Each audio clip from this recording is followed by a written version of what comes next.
amigos. Muy buenas tardes, felices, contento de estar aquí otra vez reunidos para continuar con esta interesante lectura y estudio del libro Patriarcas y Profetas con nuestro amigo y hermano en Cristo, licenciado Humberto Humberto Cristian. Cristian. Dios te bendiga, mi querido hermano. Amén. Gracias, Hoy vamos gracias.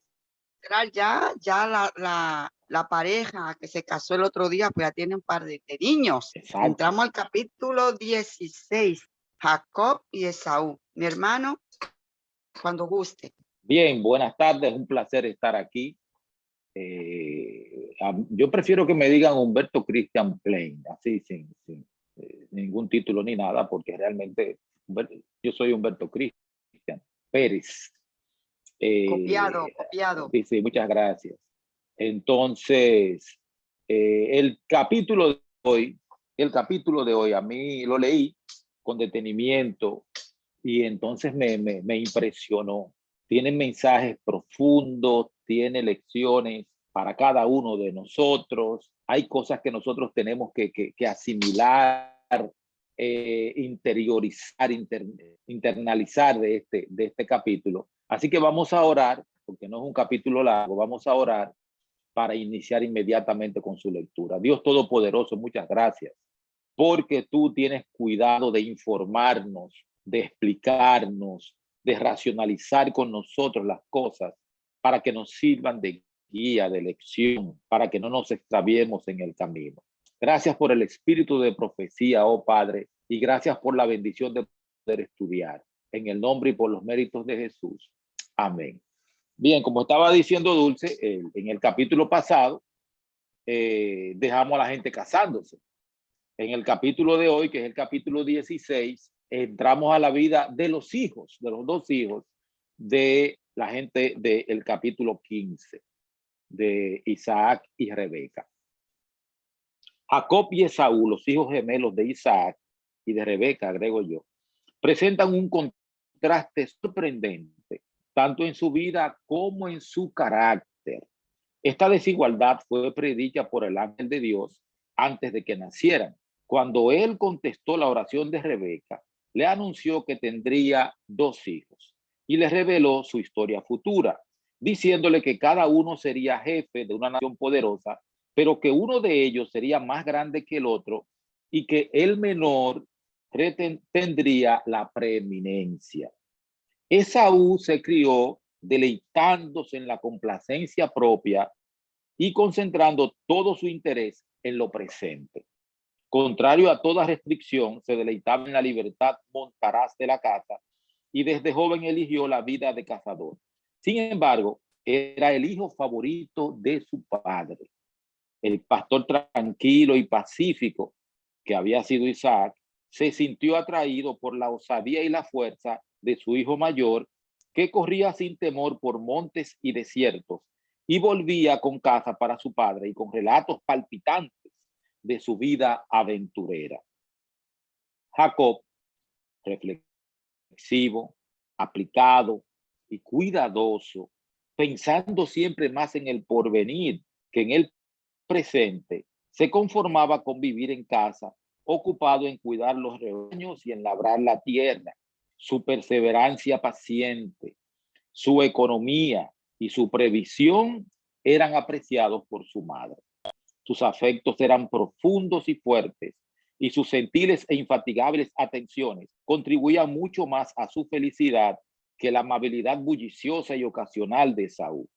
Para Rebeca, Jacob era el hijo predilecto. Entonces aquí tenemos, el padre tiene un hijo predilecto, la madre tiene otro hijo predilecto, pero vamos a seguir leyendo.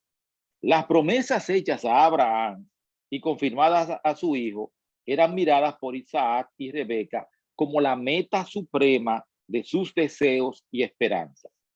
Esaú y Jacob conocían estas promesas. Se les había enseñado a considerar la primogenitura como asunto de gran importancia, porque no solo abarcaba la herencia de las riquezas terrenales, sino también la preeminencia espiritual. El que la recibía debía ser el sacerdote de la familia y de su linaje descendería el Redentor del mundo. En cambio, también pesaban responsabilidades sobre el poseedor de la primogenitura. El que le daba sus bendiciones debía dedicar su vida al servicio de Dios. Como Abraham, debían obedecer los requerimientos divinos.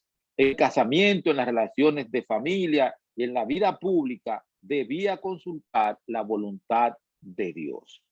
O sea, no es solamente yo tengo la primogenitura y ya, no, no. Hay responsabilidades que vienen asociadas a la primogenitura. Isaac presentó a sus hijos estos privilegios y condiciones y les indicó claramente que Esaú, por ser el mayor, tenía derecho a la primogenitura, pero Esaú no amaba la devoción ni tenía inclinación hacia la vida religiosa. Las exigencias que acompañaban a la primogenitura espiritual eran para él una restricción desagradable y hasta odiosa. La ley de Dios, condición del pacto divino con Abraham, era considerada por Esaú como un yugo servil. Inclinado a la complacencia propia, nada deseaba tanto como la libertad para hacer su gusto. Para él, el poder y la riqueza, los festines y el alboroto constituían la felicidad. Se jactaba de la libertad ilimitada de su vida, indómita y errante. Rebeca recordaba las palabras del ángel y, con percepción más que la de su esposo, comprendía el carácter de sus hijos. Estaba convencida de que Jacob estaba destinado a heredar la promesa divina. Repitió a Isaac las palabras del ángel, pero los afectos del padre se concentraban en su hijo mayor y se mantuvo firme en su propósito. El propósito de Isaac era darle la primogenitura a Esaú, que no la tenía para nada, no la respetaba para nada, ni la tenía como algo importante. Jacob había oído a su madre referirse a la indicación divina de que él recibiría la primogenitura. Y desde entonces tuvo un deseo indecible de alcanzar los privilegios que ésta confería. No era la riqueza del padre lo que ansiaba. El objeto de sus anhelos era la primogenitura espiritual. Tener comunión con Dios como el justo Abraham, ofrecer el sacrificio expiatorio por su familia, ser el progenitor del pueblo escogido y del Mesías prometido y heredar las posesiones inmortales que estaban contenidas en las bendiciones del pacto. Estos eran los honores y prerrogativas que encendían sus deseos más ardientes. Sus pensamientos se dirigían constantemente hacia el porvenir y trataba de comprender sus bendiciones invisibles. Con secreto anhelo, escuchaba todo lo que su padre decía acerca de la primogenitura espiritual. Retenía cuidadosamente lo que oía de su madre. Día y noche este asunto ocupaba sus pensamientos hasta que se convirtió en el interés absorbente de su vida. No había nada más importante para Jacob que alcanzar la primogenitura. No había nada más importante para Jacob que las bendiciones espirituales asociadas con la primogenitura. No le interesaba el dinero ni el ganado, le interesaba la parte espiritual, ser el sacerdote de la familia, ser quien ofrecía los sacrificios expiatorios en nombre de la familia, ser un antecesor de el Mesías, ser también uno de los que formaran o crearan el pueblo de Dios. Pero, aunque daba más valor a las bendiciones eternas que a las temporales, Jacob no tenía todavía un conocimiento experimental del Dios a quien adoraba. Su corazón no había sido renovado por la gracia divina. Creía que la promesa respecto a él mismo no se podría cumplir mientras Esaú poseyera la primogenitura y constantemente estudiaba los medios de obtener la bendición que su hermano consideraba de poca importancia y que para él era tan preciosa. Cuando Esaú, al volver un día de la casa, cansado y desfallecido, le pidió a Jacob la comida que estaba preparando, un potaje, un guiso rojo, este último, en quien predominaba siempre el mismo pensamiento, aprovechó la oportunidad y ofreció saciar el hambre de su hermano a cambio de la primogenitura. He aquí yo me voy a morir, exclamó el temerario desenfrenado cazador. ¿Para qué pues me va a servir la primogenitura? Esto está en Génesis capítulo 25, verso 32.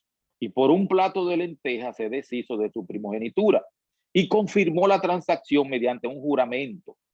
Unos instantes después, a lo sumo, Esaú hubiera conseguido alimento en la tienda de su padre, pero para satisfacer el deseo del momento, trocó descuidadamente la gloriosa herencia que Dios mismo había prometido a sus padres. Todo su interés se concentraba en el momento presente. Estaba dispuesto a sacrificar lo celestial por lo terrenal, a cambiar un bien futuro por un goce momentáneo. Así menospreció Esaú la primogenitura, dice la Biblia. Así menospreció Esaú la primogenitura. Menospreció el liderazgo espiritual, menospreció el sacerdocio, menospreció ser uno de los antepasados del Mesías, menospreció el ser uno de los que formaron, de los que dieron origen al pueblo de Dios. Ahora, al deshacerse de ella, tuvo un sentimiento de alivio. Cuando se deshizo de la primogenitura, tuvo un sentimiento de ¿qué? De alivio. Ahora su camino estaba libre. Podría hacer lo que se le antojara. ¿Cuántos aún hoy día, por este insensato placer mal llamado libertad, venden su derecho a una herencia pura, inmaculada y eterna en el cielo?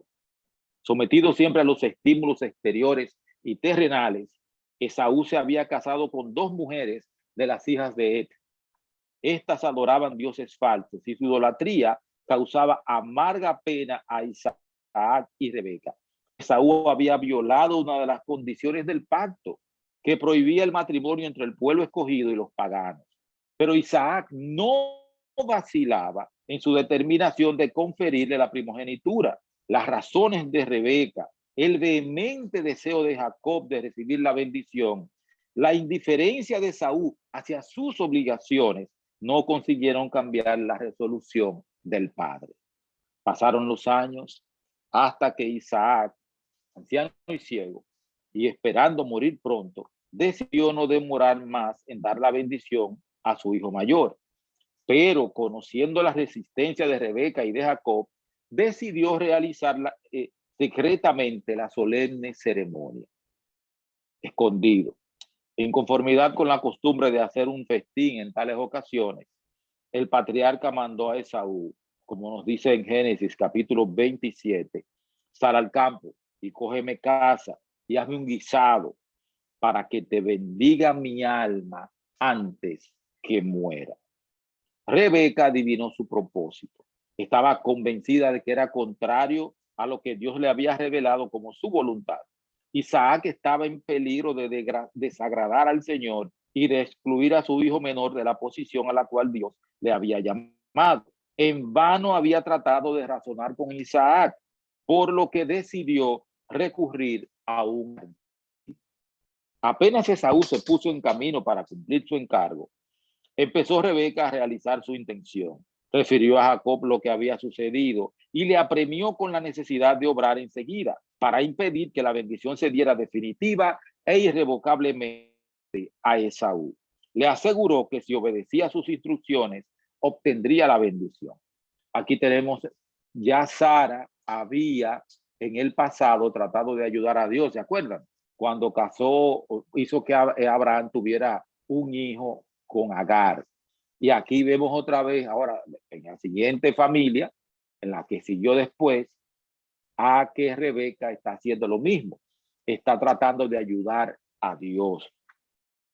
Le aseguró que si obedecía a sus instrucciones, obtendría la bendición como Dios lo había prometido. Jacob no consintió en seguir en apoyar el plan que ella propuso. La idea de engañar a su padre le causaba mucha aflicción. Le parecía que tal pecado le traería una maldición, más bien que una bendición. Pero sus escrúpulos fueron vencidos y procedió a hacer lo que le sugería a su madre. No era su intención pronunciar una mentira directa, pero cuando estuvo ante su padre, le pareció que había ido demasiado lejos para poder retroceder y valiéndose de un engaño, obtuvo la codiciada bendición. Jacob y Rebeca triunfaron en su propósito, pero por su engaño no se granjearon más que tristeza y aflicción.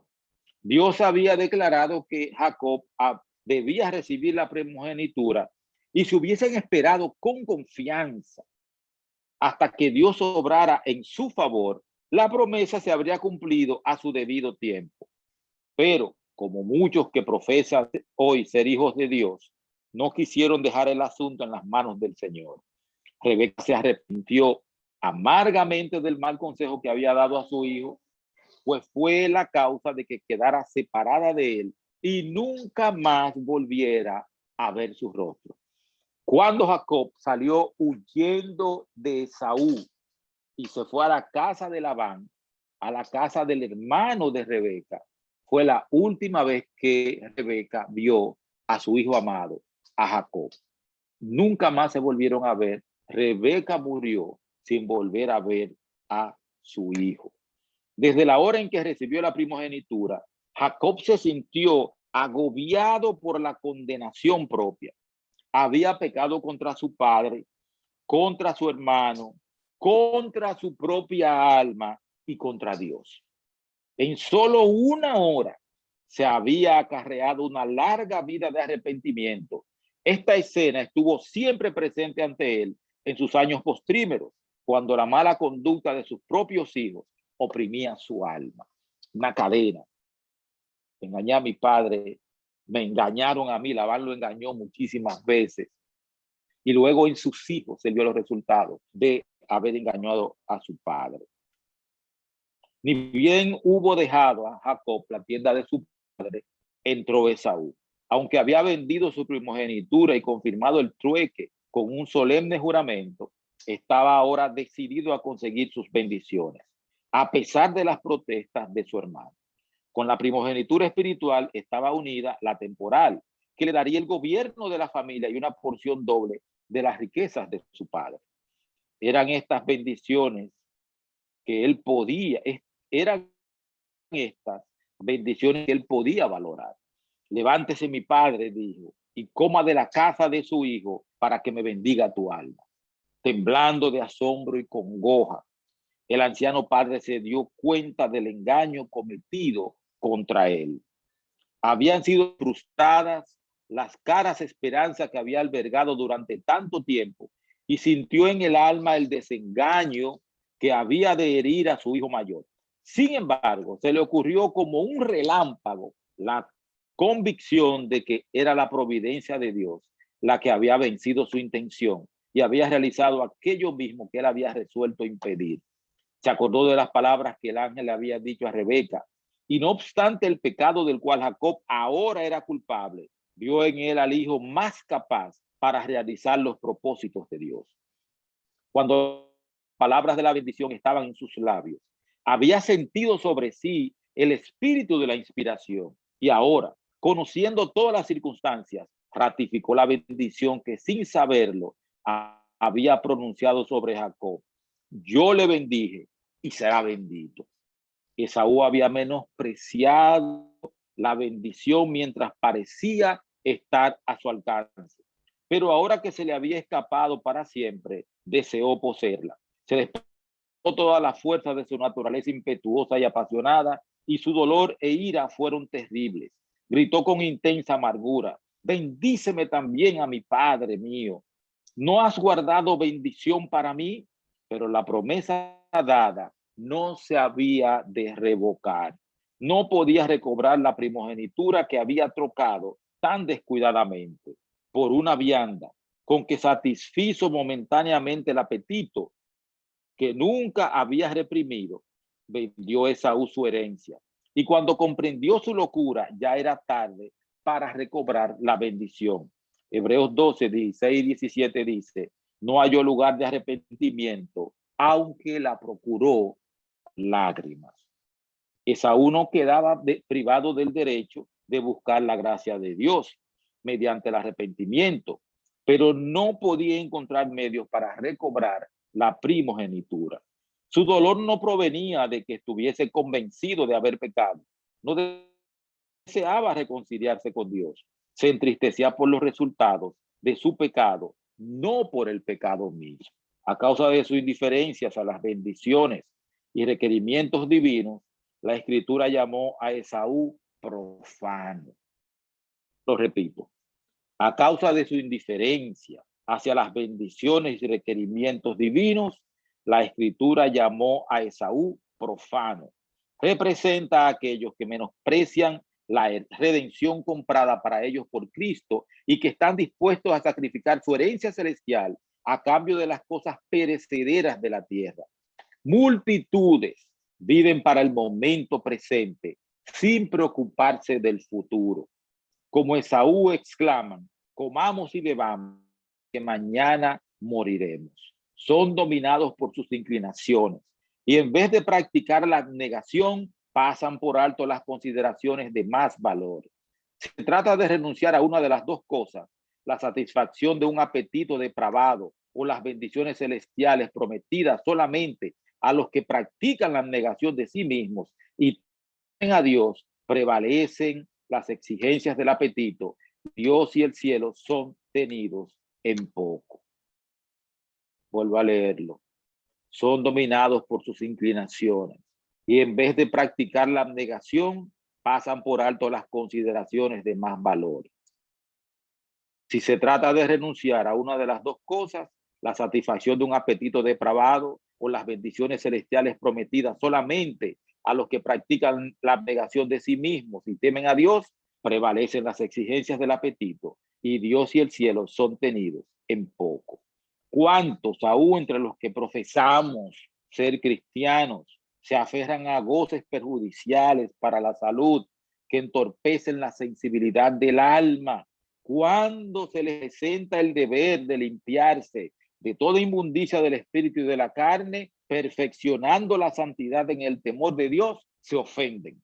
Ven que no pueden retener esos goces perjudiciales y al mismo tiempo alcanzar el cielo. Y como la senda que lleva a la vida eterna les resulta tan estrecha, concluyen por decidirse a no seguir en ella. Millares de personas están vendiendo su primogenitura para satisfacer sus deseos sensuales. Sacrifican la salud, debilitan las facultades mentales y pierden el cielo y todo esto por un placer meramente temporal, por un goce que debilita y degrada. Así como Esaú despertó para ver la locura de su cambio precipitado cuando era tarde para recobrar lo perdido, así les ocurrirá en el día de Dios a los que han trocado su herencia celestial por la satisfacción de goces egoístas. Tremenda amonestación en el capítulo que acabamos de leer, Patriarcas y Profetas, página 175, capítulo 16, Jacob y Esaú. Un capítulo corto, pero trascendental. Adelante, Dulce. Bueno, señores, esto sí que está interesantísimo y lo cojo todo para mí solita. Y para mí, sí, para mí. Es tremenda la lección que podemos extraer de este capítulo de hoy, como en todos, pero cada día que vayamos aumentando los capítulos van a haber cosas mucho más interesantes. Así es que, mis amigos, aquellos que deseen hacer alguna pregunta, algún comentario, abra su micrófono, que este es el momento. Exacto. Buenas tardes, ¿me oyen? ¿Me oyen, mis hermanos? ¿Me oyen? Sí, se escucha, sí, se escucha, Armando. Perfectamente. Bendiciones para todos. Amén. Armando, adelante, querido. Fue el que se muteó, Armando. Está en silencio. Armando, el micrófono. Ok, ¿me oyen ahora? Ahora sí. Sí, sí, sí. En lo último que dijiste, que cuando cambiamos quizá un buen futuro, una forma de vida feliz en diferentes ámbitos por algo que es temporero, por un goce temporero, me puse a pensar que honestamente hay situaciones donde se planifica una vida en abundancia, recorrer un camino en ambas partes, y muchas veces no es un acorde. Entonces, es que la persona pues decide cambiar todo eso simplemente por un goce, ya sea personal, de su estilo de vida. Entonces, olvidando que en ese goce pues se puede perder toda una vida de abundancia, una vida de armonía. Sí, Como tú dijiste, el goce es temporero, exacto. ¿entiendes? O sea, no podemos cambiar algo que es permanente, que tiene muchos sueños, muchas ilusiones, muchas formas de vida duradera, simplemente por un pequeño goce y después del goce, ¿qué pasó? Lo que se deja por ese goce, después de ahí, ¿qué viene? Sí, es lo Es que, mi lo que le pasó a Esaú, que después él despreció la primogenitura, a él no le interesaba, la cambió por un plato de lenteja o de lo que sea, de un potaje que estaba haciendo Jacob. A él no le interesaba eso. Y sin embargo, después que perdió la primogenitura, entonces estaba deseoso de encontrarla y Exacto. luchaba por eso. Eso está pasando ahora porque la gente vive para el momento. Con lo que lo único que la gente se preocupa por el futuro es por tener dinero. Tener dinero, pero después viven haciendo cosas que son contrarias a su salvación, inclusive a su salud física, mental. Y entonces la gente vive así. En Juan, Primera de Juan, capítulo 2. Primera de Juan, capítulo 2, versos 15 al 17, dice: no améis al mundo, ni las cosas que están en el mundo. Si alguno ama al mundo, el amor del Padre no está en él. Porque nada de lo que hay en el mundo, los deseos de la carne, los deseos de los ojos y la vanagloria de la vida, proviene del Padre, sino del mundo. Y el mundo pasa y sus deseos. Pero el que hace la voluntad de Dios permanece para siempre. Entonces, mientras vivamos en este mundo, sí, tenemos que trabajar, tenemos que estudiar, tenemos que cuidar la salud, tenemos que trabajar, esforzarnos día a día por obtener los recursos necesarios para sostener la vida, pero con la mente puesta ¿dónde? Allá, En el como cielo. hacía Abraham, como hizo Moisés. Moisés desechó ser llamado hijo de la hija de Faraón y prefirió pasar penurias con el pueblo de Dios porque tenía puesta la vista no en la tierra, sino en la ciudad celestial. Entonces nosotros estamos aquí, pero no somos de aquí. Entonces por eso para nosotros las cosas más importantes son las eternas. Amén. Amén. Amén. Vemos ahí también en pantalla un comentario, pero a mí me gustaría que Virmenia, abre tu micrófono, cariño, para escucharte, porque ha sido un comentario muy interesante el que ha puesto ahí en pantalla. A ver si puedo leerlo. Ella dice que aquí se cumple cuando dicen el fin justifica los medios, y fue exactamente lo que hizo Jacob. Realmente ese no era el plan de Dios. Dios no actúa de esa manera. No era el plan de Dios. De hecho, en la lectura que tuvimos dice que si ellos hubiesen esperado el tiempo de Dios, al final Jacob iba a tener la primogenitura porque ese era el plan de Dios. Ese era el plan de Dios. Lo que pasa es que a veces los seres humanos nos adelantamos a los acontecimientos y pretendemos ayudar a Dios cuando Dios no necesita que se le ayude. La ayuda que Dios quiere de nosotros es que prediquemos el evangelio. Esa es la ayuda que Dios requiere de nosotros, de testimonio, salga, predique, atraiga a los demás seres humanos para que vengan al arca de salvación y puerta del cielo, que es la iglesia. Pero no era ese el plan de Dios. De hecho, las consecuencias fueron terribles. Sí, Aroli, somos trascendidos. Entonces, las consecuencias fueron terribles. Dígame. Sí, buenas tardes. Lo que yo digo es que la naturaleza del ser humano es la impaciencia. Entonces, hemos visto este tipo de conducta en varios episodios de la Biblia, en varias historias de la Biblia, porque ahí está el caso de Saúl. Cuando el profeta Samuel se atrasaba en llegar y se demoraba, él hizo los sacrificios antes de que llegaran. Y fíjate lo que le pasó, que se le quitó su reino por la desesperación. Entonces lo mismo que le pasó a Jacob. Y le pasó a Sara también. Ah, sí, con la esclava que ella tenía. Sí. Ajá. Esa es otra historia que yo nunca supe cómo acabó. No, acabó bien. O sea, ok, Ismael, hijo de Abraham, claro, Dios lo bendijo a Ismael, pero Ismael no heredó juntamente con Isaac, sino que Dios lo mandó lejos. Lo mandó lejos para que no heredara conjuntamente, y le dio bendiciones, pero no heredó conjuntamente con Isaac. En este caso, dígame. Ay, escúcheme. Lo que yo me refiero es que nunca más se mencionó su nombre en la Biblia. Porque sí, gracias a... Digamos. Ismael aparece más adelante. Aparece cuando muere Isaac, lo enterraron. Ismael, cuando muere Abraham, lo enterraron Ismael e Isaac. Ellos participaron en su entierro. En la cueva de Macpela, donde había sido enterrada Sara, Sara, sí. Pero mire las consecuencias que hubieron para... Rebeca no volvió a ver más nunca a Jacob, más nunca. Jacob, el nombre Jacob significaba engañador, ¿cómo es? Usurpador. Y él engañó a su papá, aunque fue su mamá la que lo metió en eso.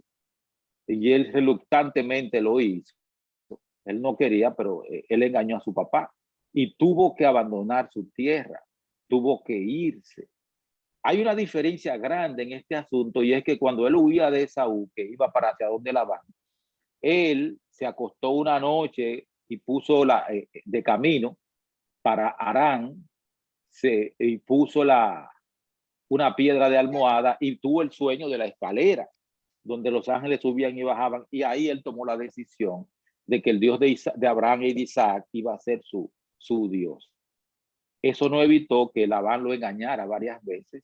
Lo engañó cuando le dio a Lea en lugar de Rebeca por esposa. Le dio también, le cambió muchísimas veces el salario de las ovejas que debía, y de tal manera que al final Jacob tuvo que irse escondido de donde Labán, porque los hijos de Labán ya lo que querían era matar a Jacob. Y Jacob, se redime en la noche que peleó con el ángel a las orillas del arroyo Jaboc, del río Jaboc, donde su arrepentimiento fue tan grande y tan sincero que Dios le quitó el nombre de Jacob, que era engañador, usurpador, y le dio otro nombre. Le dio el nombre de Israel, que es el nombre del vencedor. Pero tuvo que pasar muchos años, pasaron muchos años antes de que él pudiera llegar a ese estado de arrepentimiento y de conversión. Muy bien. Virmenia, ¿algo más quería comentar? Entonces, vamos a dar paso a Gloria. Sí, Virmenia, sí. No, está bien, era eso, pero no retenía en mi mente lo del entierro de Abraham con Ismael. Gracias por recordármelo. No, siempre. Hola. Así es. Tengo a Adelante, Gloria, la hermana Gloria. Sí, buenas tardes. Óyete. Bueno. Con todos estos años que yo tengo caminando en el camino, hoy he pensado y he meditado muy seriamente. A veces nosotros queremos una cosa y yo tengo fe, lo voy a recibir, yo confío, pero ¿y si ese no es el propósito de Dios? ¿Y si Él no está de acuerdo? Es fuerte. Es fuerte. Sí. Yo literalmente estoy temblando con tantos temas que yo he oído, pero de real y efectivamente, oye, me ha puesto a pensar muy seriamente. Ojalá que ese tema haya surgido el efecto que surgió en mí. Amén. Lo correcto es confiar y esperar. Exacto. No forzar para que las cosas pasen, que es lo que yo he hecho. Amén. Amén. Que la gloria sea para Cristo. Amén. Amén. Amén. Génesis capítulo 25, versículos 7 hasta el 11. Los días que vivió Abraham fueron 175 años. Exhaló pues el espíritu y murió Abraham en buena vejez, anciano y lleno de años, y fue reunido a su pueblo. Los sepultaron Isaac e Ismael, sus hijos, en la cueva de Macpela, en la heredad de Efrón, hijo de Zohar, el Eteo, que está enfrente de Manre, la heredad que Abraham compró de los hijos de Ed. Allí fueron sepultados Abraham y Sara, su mujer. Y sucedió después de muerto Abraham, que Dios bendijo a Isaac, su hijo, y habitó Isaac junto al pozo del viviente que me ve. Ahí aparece otra vez Ismael. Exacto. Así es. ¿Alguien más quiere comentar algún comentario, por favor? ¿Alguno más? Adelante. Buenas para todos, ¿cómo están? Buenas y tardes. Que según lo que he estado escuchando, también me he puesto a reflexionar y como dice la hermana Gloria, nosotros hoy en día somos el Israel de ayer, igual que el Israel de ayer, nosotros somos el Israel de hoy, perdón.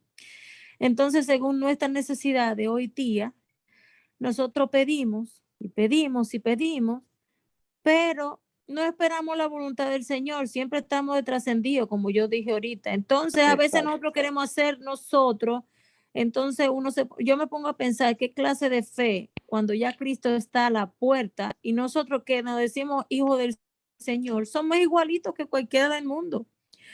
Yo necesito tal cosa, me pasa tal enfermedad, o un hijo mío, lo que sea, cualquier necesidad que tengamos. Y a veces somos tan impacientes, oh Señor, tan impacientes que no esperamos que el Señor obre según su voluntad, porque no es la nuestra, no entendemos que no es la nuestra, es la de Él. Amén. Y es duro, como dice la hermana Gloria, es duro. Es duro, pero hay que hacerlo. ¿Alguno más quiere comentar? ¿Algún otro? ¿Quiere añadir un comentario, una pregunta? Voy a aprovechar el momento para hacer, también en la misma Biblia nos dice cuáles fueron los descendientes de Ismael. Y dice que tuvo también grande descendencia. O sea que Ismael sigue apareciendo varias veces más en la Biblia. Pero lo que me quedé pensando ahora no fue esa parte, me quedé pensando en que las personalidades de esos dos hermanos eran tan diferentes, pero tan diferentes. A uno le tocaba algo y lo menospreciaba. Al otro que no le tocaba lo quería, pero los motivos de los dos eran tan diferentes también. Uno quería los beneficios solamente, quizás materiales, y el otro quería los beneficios espirituales. O sea, esas dos personalidades eran completamente opuestas, hijas del mismo padre, hijos del mismo padre y la misma madre, pero unas personalidades completamente opuestas, hasta un punto de que el que no le tocaba el beneficio, él solamente quería poder ser el elegido de Dios, presentar sacrificio por la familia y ser la persona que estuviera representando entre Dios y el pueblo. O sea, me dio que pensar porque es como aceite y agua, aceite Exacto. y agua. Sí. En la misma familia, hijos del mismo padre y de la misma madre. Así es. Así mismo, voy por esa misma línea de Rodi también. ¿Alguno más quiere comentar? Aprovechen, que esto está bueno, esta lección. Hay muchas cositas buenas por ahí que no se pueden quedar. Bien, yo voy a resaltar una cosita y es que nosotros que somos padres y aquellos ya que tendrán nietos, que seamos cuidadosos a la hora de tener hijos preferidos. Hijos predilectos, sí. Preferidos, exacto, preferidos. Tengamos mucho cuidado con eso porque es peligroso, muy peligroso. Miren, hay niños, y es verdad, yo tengo dos mellizos, y son muy diferentes los dos, uno del otro. Y siempre hay uno de los hijos, siempre, el que tiene 3, el que tiene 4, que es más pegado, como más ñoño, como que quiere estar más rimadito de uno. Pero eso no significa que porque sea más pegadito de uno y sea más ñoñito, nosotros nos descantemos solamente por ese. No, señores, tengamos cuidado, seamos equilibrados a la hora de repartir ese amor entre nuestros hijos, porque eso es delicado, eso puede generar mucha rabia, mucho dolor, incluso hasta odio, Sí, rechazo. sí. Seamos cuidadosos, señores. El caso de José y sus hermanos. Exactamente, otro caso ahí terrible también. Y además, sí, veo aquí también que la situación familiar era muy complicada aquí en el hogar de Isaac y de Rebeca, por esa situación de tener un hijo cada uno por su lado. Ahí yo creo que la culpa también la tuvieron los padres también, aunque quizá no se destaque tanto en la Biblia, pero en la educación de su muchacho. En fin, ¿alguien más quiere comentar? ¿Alguno más? ¿Alguna aportación? Sí, yo quisiera decir algo. Alexandra, mi hermana, venga. Sí. Según lo que estaba diciendo Rodi de esos dos hermanos, Ismael y Isaac, todavía hoy viven de guerra en guerra. Sí. Esos que están peleando en el Oriente Medio son ellos. Todavía están peleando y toda la vida van a estar peleando. Imagínense cuántos años hace de eso y cuánto ha pasado. Pero si ellos siguen peleando, porque es que son tan diferentes. Pero no solamente, perdón, Alexandra, no solamente eso. Si vemos la historia de José, cuando sus hermanos los venden a una caravana de ismaelitas. ¿Quiénes eran los ismaelitas? Los descendientes de Ismael, el hijo de Abraham, que Abraham tuvo con Agar. O sea que ahí se ve, como usted dice, eso es así. Eso es así. Pero el plan de los ismaelitas son los musulmanes. Hay musulmanes, hay ismaelitas entre los musulmanes, pero acuérdense que tenemos musulmanes mucho en África, los morenos africanos y cosas así, o sea que, pero sí, muchos árabes, muchos ismaelitas todavía están en guerra contra Israel, contra los descendientes de Isaac. Sí, es lamentable que sea así por la religión que ellos profesan, que es esa religión, la musulmana, que es lo que une ese mundo en diferentes partes. Bueno, ¿alguno más quiere comentar? Yo quiero decir que realmente cuando los seres humanos intervienen para tratar de ayudar a Dios, lo que hacen es complicar los planes. ¿Por qué? Porque Dios conoce el fin desde el principio. Entonces Dios sabe al milímetro.